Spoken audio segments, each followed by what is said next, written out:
presse publique, privée, audiovisuelle, écrite sur la situation épidémiologique de cette pandémie au niveau de notre pays.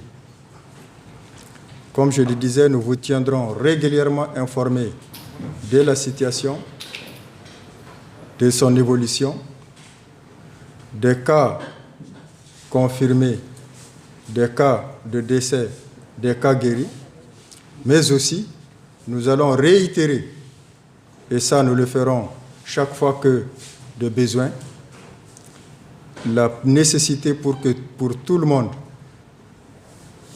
qu'on ait présent à l'esprit que la meilleure méthode de bouter ce virus hors de notre pays reste la prévention et la prévention.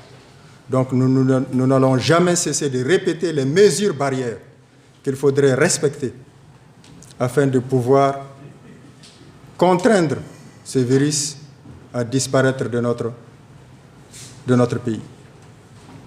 Donc, comme je l'ai dit, la première des choses, c'est vous faire le point de la situation depuis que nous avons enregistré le 25 mars dernier les premiers cas dans notre pays. Donc, à travers cette présentation, vous verrez l'évolution des cas depuis cette période jusqu'à nos jours. Diapo, il y a des gens qui sont en train de masquer la diapo. À droite. Donc, vous voyez l'évolution du nombre de cas depuis le 25 mars, avec 2 cas. Mais si on regarde... Quittez devant la diapo, s'il vous plaît. Donc, vous voyez l'évolution du nombre de cas depuis le 25 jusqu'au pratiquement au 5 avril. On avait pratiquement une moyenne de 4 à 5 cas par jour. Mais à partir du 8 avril, on voit que la situation commence à évoluer en termes de nombre de cas.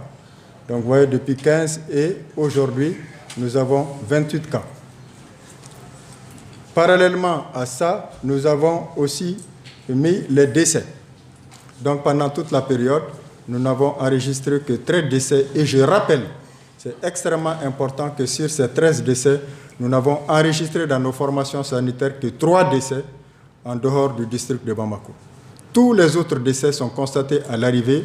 C'est des personnes âgées, une moyenne d'âge de 72 ans, qui présentent de comorbidités, mais testées post-mortem et effectivement qui se sont révélées positives au Covid-19. Si on regarde l'évolution, la distribution selon les localités du pays, nous voyons bien que le nombre de cas est en train d'évoluer entre les différentes communes, que ce soit Bamako, qui est l'épicentre, la région de Kaï et d'autres localités comme Mopti, Sikasso et Gao ont fait effectivement partie maintenant du contingent des villes qui sont affectées par la maladie. C'est ce qui est cartographié ici dans la carte. Vous voyez bien que c'est le district de Bamako qui est l'épicentre, particulièrement la commune 6, la commune IN, et maintenant les autres communes aussi commencent effectivement à faire leur apparition dans les paysages, n'est-ce pas, épidémiologiques de cette pathologie. Nous avons la région de Mopti et la région de Gao, comme on l'a dit, et bien sûr la région de Sikasso, qui sont les zones actuellement touchées par cette maladie.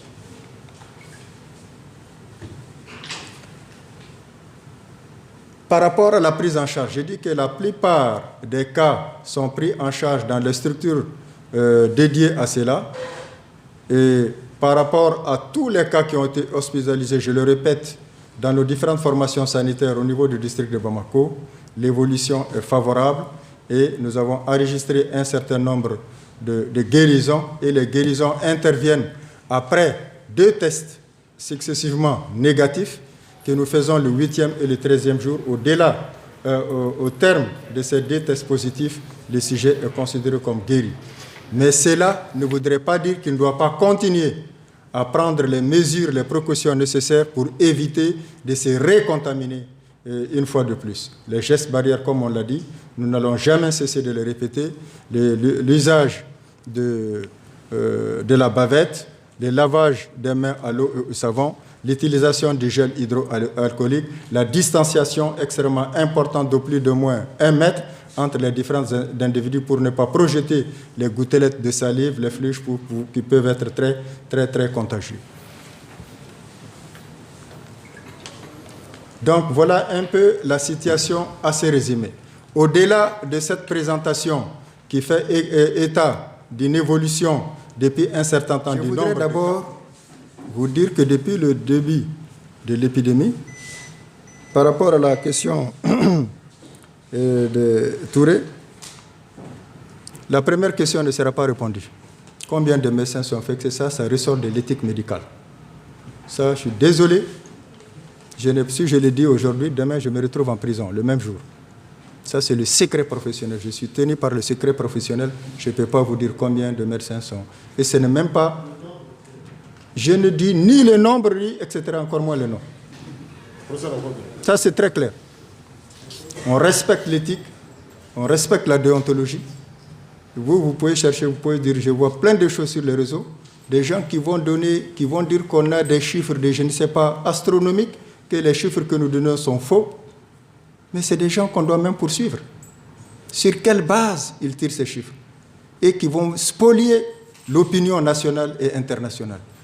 Mais pourquoi vous voulez que nous, on cache des cas? À quelle fin? Je suis principalement responsable au plan national de cette pandémie. Mais si on cache des cas, mais ça va nous péter à la figure. Ce n'est même pas normal, ce n'est pas possible parce que chaque cas, c'est au minimum 30 contacts, donc des potentiels positifs. Donc plus on cache, plus on aura du mal à rechercher ces contacts parce qu'on ne va pas justifier la recherche des contacts lorsqu'on dit qu'on a moins de cas. Donc franchement, messieurs les journalistes, cherchez l'information, le sensationnel c'est bon, mais allez à la source. La source de l'information sur le Covid-19, il n'y a pas deux sources. Il n'y a pas deux sources au Mali, c'est l'Institut national de santé publique et c'est le directeur et le coordinateur national du Covid en face de vous. Nous sommes ouverts, appelez, message que vous voulez, on vous donnera toute l'information qu'il faut, sauf, bien sûr, l'information qui relève de l'éthique et de la déontologie. Je vous remercie. Est-ce qu'il y a à Tombouctou des centres de prise en charge?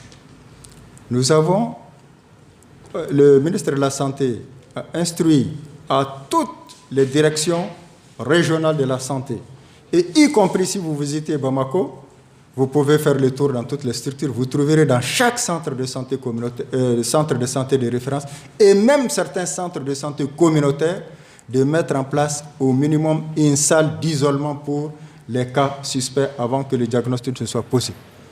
Ces hôpitaux disposent d'infectiologues, des gens qui sont en capacité de pouvoir prendre en charge les cas. Et lorsque la situation se trouve peut-être, ils sont débordés, nous avons suffisamment d'infectiologues et on peut effectivement les redéployer pour la cause, pour soutenir effectivement ces populations-là. Donc il n'y a pas d'inquiétude par rapport à ça. Par rapport à la question des Fanta, est-ce que tous les décès à Bamako sont testés? On ne peut tester que les décès qui sont déclarés. Il y a plein de gens qui décèdent, même la mairie n'est pas au courant. Donc tout aujourd'hui, nous sommes dans le cas d'une épidémie, tout décès. Si nos structures sanitaires sont informées, la première recommandation est, c'est de ne pas toucher le corps, de mettre dans un sac mortier, sécurisé, et d'attendre, et on fait le prélèvement, d'attendre le résultat du test. Parce que si le test est positif et qu'on procède à l'enterrement, comme nous avons continué de le faire avec pas mal de personnes qui touchent les cadavres, etc., eh bien, ça va être l'expansion, l'éclosion de l'épidémie. Je dis bien tous les cas de décès dont nos formations sanitaires sont informées. Immédiatement, les dispositions que je viens de dire sont prises et le test est fait. Lorsqu'il est négatif, on garde le corps jusqu'au résultat du test. S'il est négatif, on libère les cadavres pour qu'effectivement ces gens fassent l'enterrement selon les rites et traditions. Par contre, s'il est positif, eh bien, c'est un enterrement sécurisé. Combien de lits au Mali? Bon, je ne peux pas vous dire le nombre de lits. Je peux le dire si j'étais préparé parce que je fais juste une recherche, je vous donne tous les nombres de lits qui se trouvent au Mali, mais je vais parler du nombre de lits dédiés à la prise en charge du Covid-19. J'espère que c'est dans ce sens que va votre question. Voilà. Je sais, je vais répondre, ma chère. Je n'ai pas coutume d'esquiver une question. Je vais y répondre. Et je vais vous donner détail par détail. Nous avons reçu du Premier ministre 975 lits qui se répartissent comme suit. 100 lits à l'hôpital du Point G. À l'époque, déjà, nous avons 7 lits dans le centre de prise en charge du Point G. Et donc, on vient d'ouvrir le deuxième centre de prise en charge au Point G d'une capacité de 100 lits. C'est opérationnel, vous pouvez monter, vous allez voir. L'hôpital du Mali, il avait déjà 20 lits et parmi ces lits-là, nous avons complété, nous avons 100 lits, donc 120 lits. Vous pouvez aller aussi compter le nombre de lits, vous allez le trouver sur place. Nous avons l'hôpital dermatologique qui a une capacité de 10 lits. Maintenant, il y a une extension, ils sont à 20 lits. Voilà présentement les 3 centres dans le district de Bamako qui sont dédiés à la prise en charge des cas. Les autres lits, vous pouvez aller tout de suite, le surveillant il est là, ils sont stockés en fonction des autres centres que nous allons ouvrir progressivement. Nous avons obtenu le centre que vous voyez à Sébenikoro, du roi du Maroc, la possibilité de l'utiliser. Déjà, le ministre l'a visité hier, et donc là aussi, il va être équipé, il va être une structure de prise en charge. Nous avons obtenu également le FEBAC, qui a une capacité de 154 lits. Nous avons obtenu également le Kabbalah, le centre de Kabbalah. Et là aussi, j'ai oublié que la Chine aussi doit nous donner un certain nombre de lits en dehors de ceci. Et d'ailleurs, la FEBAC, les 150 lits de la FEBAC, c'est la Chine qui doit les installer.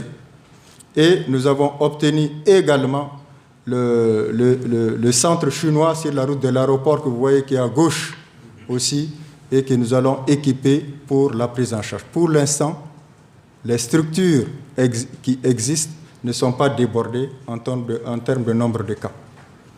Pour l'instant.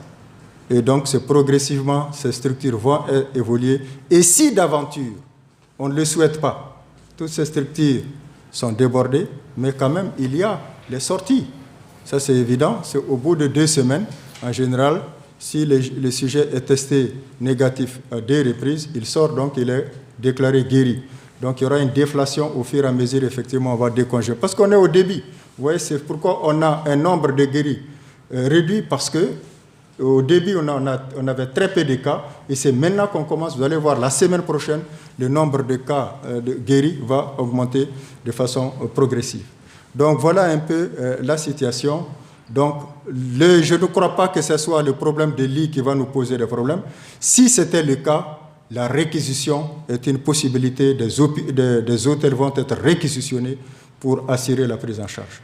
Nous sommes dans un état d'urgence sanitaire, donc l'État a certaines capacités, effectivement, pour mettre à disposition ce qu'il faut pour que les patients soient pris en charge correctement et dignement.